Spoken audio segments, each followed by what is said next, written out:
Hey, what's going on? It is your host, Eric Bach, heavily caffeinated and never duplicated. Today, we're going to talk about 7 daily habits for success. People are often looking for things that they need to do on a consistent basis, looking for the next breakthrough that they're going to be able to make, whether they're talking about their business, their personal life, their physical life. And in many cases, what happens is people look for these grandiose solutions and things that are so far off in the future that they do not have daily directive actions that they can take that lead them towards a result, right? If we want to look at what it takes to be successful in any different realm, what does it come down to? It comes down to the action steps that we are taking on a consistent basis. And so if we don't get clear on what those are and what these components can be, then it becomes very difficult to take the necessary action steps that are required to get the best possible results. Funny enough, as I'm looking at this right now, I've got a bracelet on from my daughter. Anyway, something I kind of forgot. Cool. So number 1, wake up early. Early to bed, early to rise makes a man healthy, wealthy, and wise. That would be the one and only Ben Franklin. And so when it comes to being more productive, in many cases, people who do things first in the morning, they do that most important task, tend to prioritize the things that are going to move the needle most in their life. Let me give you a quick example. When I first started Bach Performance, this is when I was probably 22, 23 years old. I was working with clients in the gym from about 6 p.m. until 6 or 7 in the evening out in Denver, Colorado. And I knew I wanted to at least start building an online profile. I had no idea what Bach Performance would come. I had no idea all the social media, any of that stuff. But I was an avid reader on places like T-Nation, bodybuilding.com, every muscle magazine, everything you could potentially imagine. You know, growing up, I was reading Jay Ferrugia, Eric Cressy, John Romanello, all these kind of old school online figures that are still absolutely crushing it today. And so I realized that if I wanted to be able to build a business that gave me more flexibility, it gave me more freedom in my life, the online component, that I would have to be able to put in the work. But I looked at my life and I said, you know what? If I'm doing all this additional work that's going to have to get done if I want the outcome in the evening, it's going to leave me no time for my relationship with Lauren, my girlfriend at the time, my wife now. You can see how that worked out, right?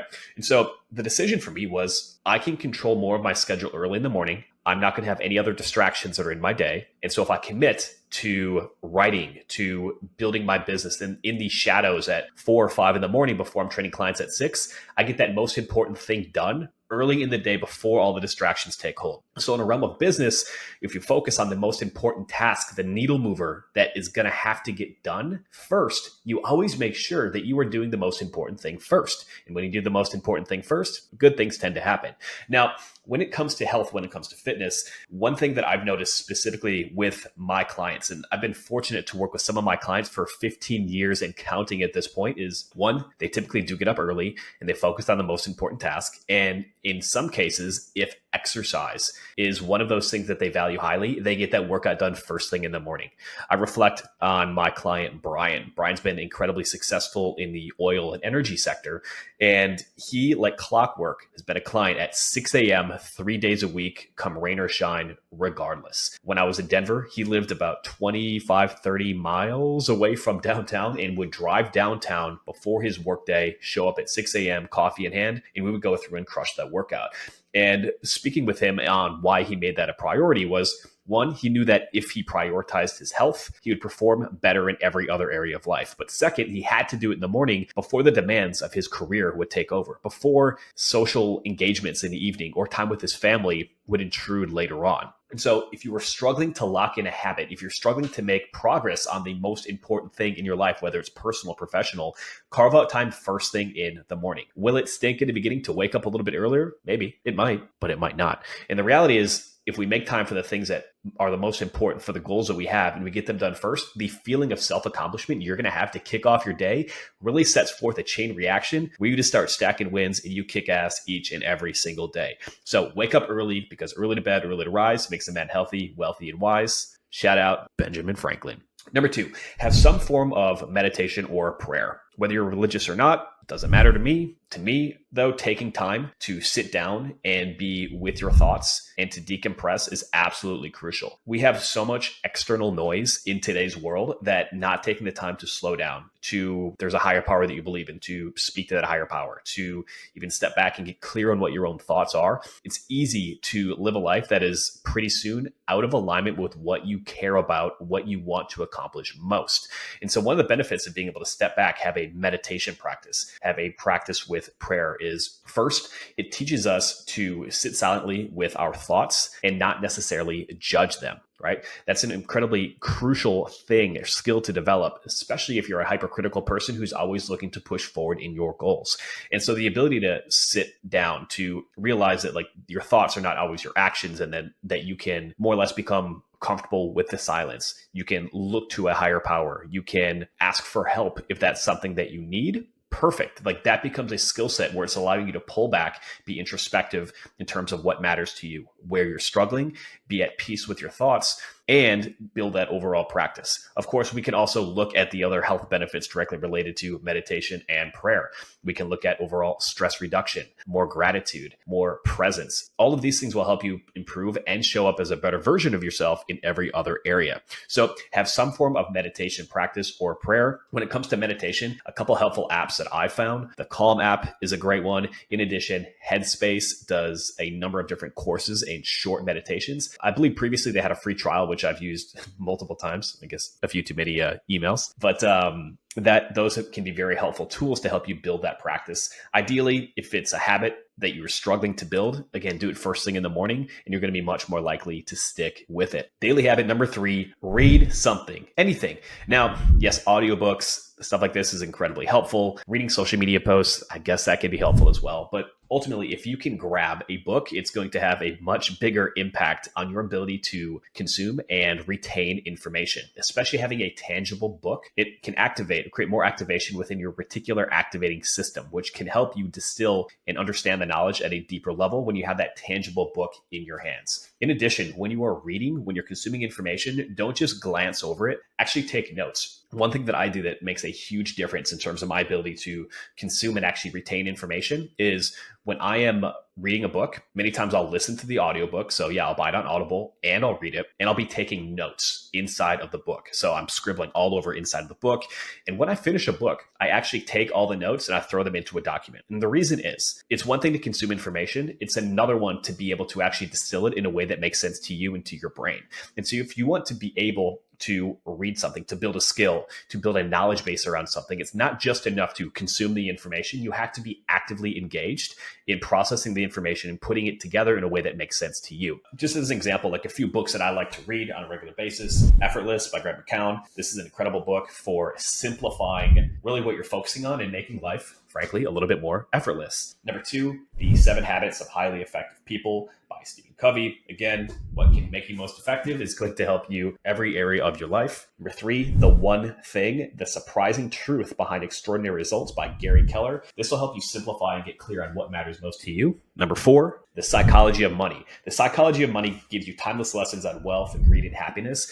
From a psychological perspective, this book is incredibly helpful for understanding how to not only just like make money, but manage money and understand people's mindsets around it. Fair or not, money makes the world go around. And so a lot of the scripts that we have running around us financially determine many of the decisions that we do or we do not make. And so understanding that is absolutely crucial to being able to use your money in a way that is beneficial for your values. Atomic Habits by James Clear, Tiny Habits and Remarkable Results. Ultimately, our actions, our daily habits are what determine our outcomes. And so we can improve our habits when we can act congruent with the things that we want to accomplish most.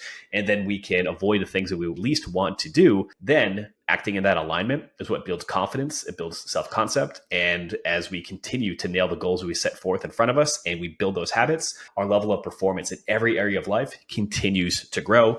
And then finally, Daniel Pink, To Sell is Human, The Surprising Truth About Moving Others. The reality is everything in life to an extent is a sale. Doesn't mean I'm not talking about hopping on the phone and doing a high ticket sale, selling a house, whatever it is, but being able to express an opinion to help people move in a direction that's going to be most potentially beneficial for what their goals are really is the crux of creating influence, of helping people in general. It's one thing to have a lot of information, but it's also another to be able to have a conversation with somebody, help them understand what actions are going to be most in alignment with what they want to accomplish, and then help them move directly towards it. If you have kids, think about it. every interaction with your kid early on is trying to get them to do something that's likely in their best interest to help them develop. And we need to be able to communicate on a way where that's absolutely crucial. And so some people look at sales and sales materials as something that is swarmy, used car salesman. The reality is it's all about persuasion and it's all about psychology. And so when you can understand these concepts, you can become so much more effective as a teacher, as a leader, as a communicator. And tell you what area of life is not going to be improved by developing those skill sets. Daily habit for success, number 4, gratitude. Having a gratitude practice is crucial for understanding the results that you've gotten up to this point and being happy, even if you're not always satisfied with the things that you are accomplishing. I like the thing about this is always measuring progress by looking backward. We live in a society where we have a ton of hustle porn. People are so excited to find the next thing to push harder and harder and harder.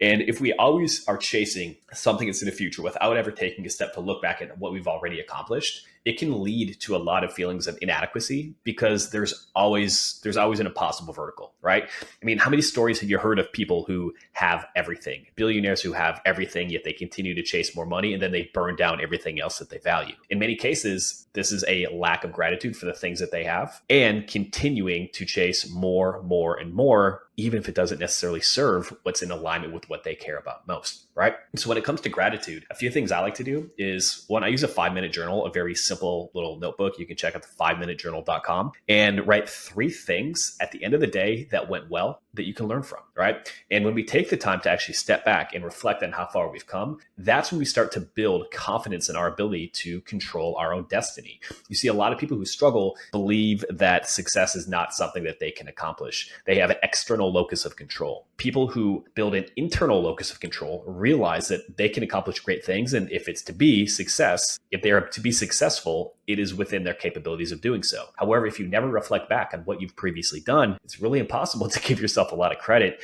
especially today when, again, everything is a comparison trap with an impossible vertical to keep up with. When it comes to that, in terms of health and nutrition, don't beat yourself up if you're not being perfect with your diet or with your training. Instead, look at where were you 3 months ago? Where were you 6 months ago? And when I'm saying where were you, what type of habits did you have? What was your perspective when you were going out to eat? What was your relationship with alcohol, right? All these different things, we can look back and yeah, I've made gradual improvements in these different areas. And when we start to see the improvements that we've made, sometimes even if some of the biometrics, like your weight, your body fat hasn't necessarily shifted as fast as you want, you can see that you're taking the necessary actions that are required to accomplish your goals. And ultimately, we cannot determine how fast the result will come, but all we can control is the output that we are putting in towards accomplishing said goal. And gratitude is a great way to build in that self-reflection to understand the hard work that you're putting in, that you've already accomplished, and understanding that you are doing the right things and success will come when you have done the prerequisite amount of work. Gang, apologies for the heavy blinking. It is full on allergy season here. Before I lived in the South, it is absolutely insane.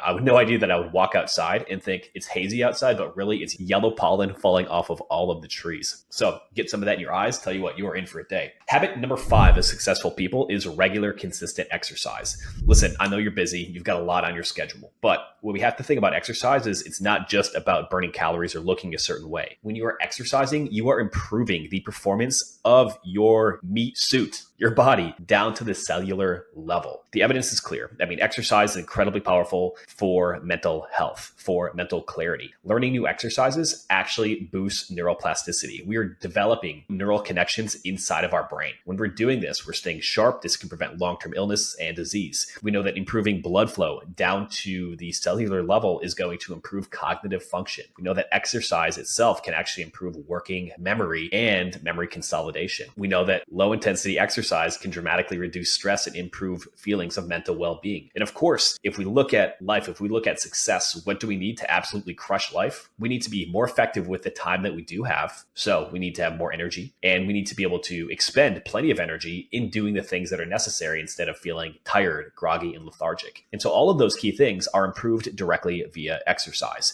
Now, of course, we have our Look Great Naked protocol. Most of our clients, they train 4 days a week for about 45 minutes. They build muscle, lose fat, look great naked, all of that good stuff. But the overall principle here is find what type of exercise you will do consistently and just build that habit first. A lot of people with exercise try to optimize what they're doing before they're even consistent with the basics. And so for most people, find what you enjoy first, work to create a habit where you're training 3 to 4 days per week, and then you can work on optimizing the behavior from there. As a quick example, like my personal preference is lifting. I love to lift. I mean, cardio, like I'll do it for the health benefits, but I don't necessarily enjoy it. On the flip side, my wife, Lauren, you know what? She is a competitive runner. She can just run, cardio all day, right? She enjoys it. And then weightlifting, did she like it? Hell no. She would rather go for a 10-mile run than go lift weights. But you know what? She makes time for both of them. Much and I make the same way for the cardiovascular benefits, because when we exercise and we challenge our body with these different methods, then we're improving our body down to the cellular level. We are improving our ability to have energy, to focus, and to show up as that best version of ourselves. Taking a step further, when we're exercising, we are building that habit of discipline and delayed gratification. We live in a world where we want instant gratification. We want results yesterday, and we have less attention than a goldfish. What we need to be able to do is we need to be able to take action where there is a delayed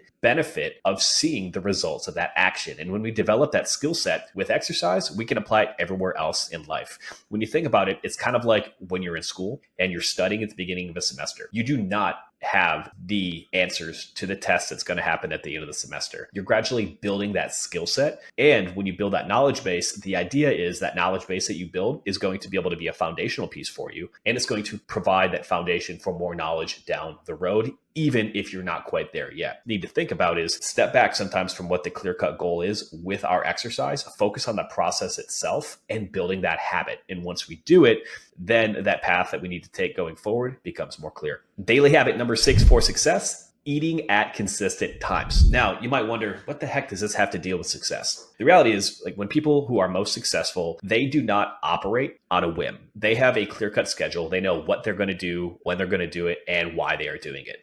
And so the reason this is important is if we are inconsistent with the times that we are eating on a regular basis, guess what? When our hunger signals are all over the map, our eating starts to get inconsistent. When our eating gets inconsistent, we start to deal with more cravings. We tend to fall off track. We act out of alignment with what we want most. And so when you think about your day, setting up meals at consistent times really serves as little foundational pieces where you are doing some form of self-care for yourself, right? And so when you can start to be consistent, when you can start to lock in eating at consistent times, that's only going to help you stay more consistent with your diet and your approach, but it's also going to serve as a way to regulate mood and regulate energy levels throughout the day. The people who are most successful in our coaching programs are the ones who do eat at consistent intervals. Whereas one of the biggest issues I see with people when they come in is they don't have a plan for food. And so they barely eat during the day. Then energy levels crash in the afternoon. Then they get stressed out at night. And then the cravings ramp up after they put their kids to bed or after they get a time to unwind. And pretty soon they are undernourished, but overfed. And it feels like they're doing everything right, but not eating a whole lot and still gaining weight. So eating at consistent times can be a bedrock key principle in terms of solidifying your energy levels, keeping your cravings and your stress levels at bay so you can look, feel, and perform your best on a daily basis. A simple strategy that I like to deploy here is our 4-4-40 muscle meal method. This means 4 meals about 4 hours apart with at least 40 grams of protein during each and every single meal. So for me, that's eating breakfast around 6:30 in the morning with my wife and daughter. Around 11 a.m., I have lunch. Around 3 p.m., I'm generally having my workout meal. And then around 6 or 7 p.m., we're having dinner as a family. And so when you break it down, it's a very simple way to balance out what you're doing consistently, even build in some of those breaks, and it's going to help you control cravings and stress all the way through the day. Finally, daily success habit number 7 is taking decisive action. People who are successful do not dilly-dally. They do not ask 37 people for their opinion. They make a decision and they roll with it. I always like to reflect back on the work of former Secretary of State Colin Powell. His decisions that he made affected millions of people every single time he made a decision. And so when you're in a position such as being Secretary of State, you can only imagine the incredible amount of information that they have to be able to distill. There's never all of the information present, right? But if they delay, they're never going to be able to make decisions fast enough in an ever-changing world. He had a profound rule called the 40-70 rule. And it's simple. He said if he had less than 40% of the information, he wasn't ready to make a decision. But if he needed more than 70%, then he was taking too long. And so the overall crux here is not just like thinking, oh my God, when am I at 40%? When am I at 70%? It's understanding that you're never going to have all the information. And if you constantly chase it, you're going to be indecisive and never take action. And people who are most successful take decisive action. They don't say, I'm going to wait for when I'm less busy to start taking care of my health. They don't say, well, I need more motivation. This isn't going to happen until I'm more motivated. And the motivation fairy comes by and all of a sudden gives me endless motivation. So we need to be able to take decisive action, because what ends up happening is when you take decisive action and you start moving in the direction of your goals, guess what? The answers become more clear. One way I like to look at this is, when I'm consulting with other coaches who want to get started on creating a coaching program, and they say, well, you know what? I have to create the perfect program for my clients before I get started. Well, the reality is you're never going to have a perfect program. And then the second reality is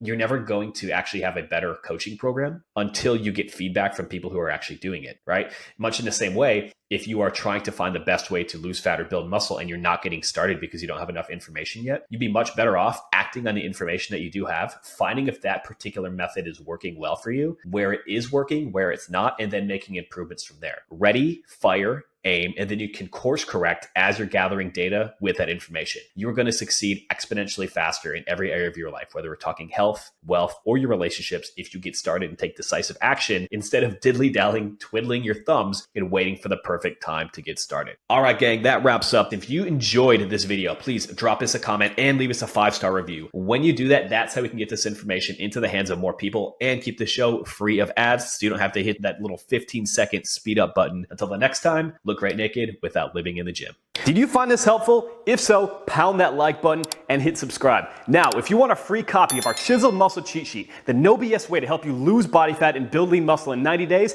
make sure that you go to the description below and download your free copy. Any questions? Drop them in the comments, and can't wait to see you with the next video.